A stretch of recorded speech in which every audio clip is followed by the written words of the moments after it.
Je suis Mathieu Rouget, je suis artiste, enseignant et entrepreneur. J'ai été créatif dans mon travail artistique. Aujourd'hui, ma créativité, je la mets vraiment justement au service de mon projet pédagogique. Lever le matin, justement, c'est cette idée de pouvoir accompagner des élèves jusqu'à leur premier salaire, c'est de les accompagner sur le marché du travail. Déjà, de leur donner tous les outils techniques dont ils ont besoin, tous les outils théoriques, ensuite la méthodologie de travail qui est vraiment essentielle, leur apprendre à canaliser leur créativité et la mettre au service justement de projets qui pourront être rémunérateurs.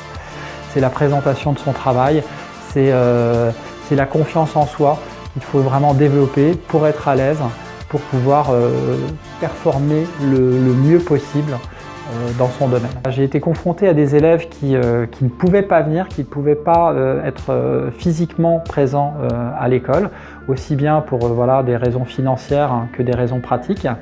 Donc j'ai tout de suite imaginé avec l'équipe enseignante des cours à distance. Donc on a mis en place vraiment un nouveau système qu'on appelle les cours à distance live, face caméra avec les professeurs.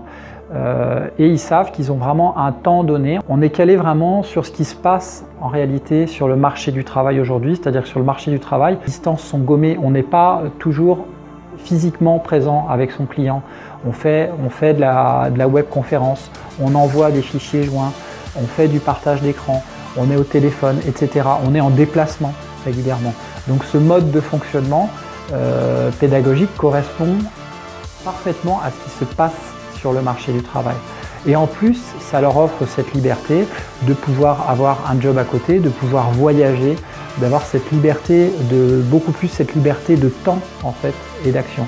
Alors bien sûr, ça demande une certaine maturité, une certaine autonomie, mais justement dans notre système, il y a vraiment un suivi individuel qui est fait avec chaque élève, avec des obligations de présence, des obligations de rendu, qui font qu'ils ne sont pas lâchés dans la nature, ils ne sont pas abandonnés. C'est d'abord des professionnels en activité qui actualisent leur savoir. Deuxièmement, c'est de travailler pas uniquement les domaines techniques et théoriques, mais de travailler aussi tout l'aspect confiance en soi, tout l'environnement, l'état d'esprit qui est vraiment nécessaire pour les élèves pour réussir leur carrière. Et le troisième point, c'est d'être accompagné en amont et en aval des études sur le marché du travail, de ne pas être lâché comme ça directement dans la nature.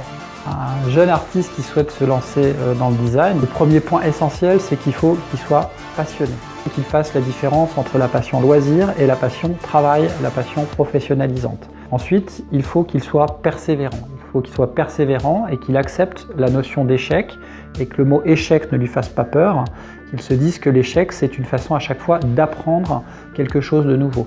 Ensuite, il faut qu'il accepte la critique. Il faut qu'il accepte de remettre en cause régulièrement son travail. Il faut qu'il accepte de se dire qu'il ne va pas uniquement faire 3 ans ou 5 ans d'études et puis ça y est, c'est acquis. Il va falloir qu'il accepte d'updater son savoir, de se former toute sa vie parce qu'on est dans des domaines qui évoluent très très vite. Les designers doivent actualiser leur savoir-faire, aussi bien théorique que technique, régulièrement. Puis le cinquième point vraiment aussi à développer, c'est la confiance en soi, parce que à compétence égale, ce qui fait la différence justement, c'est la confiance.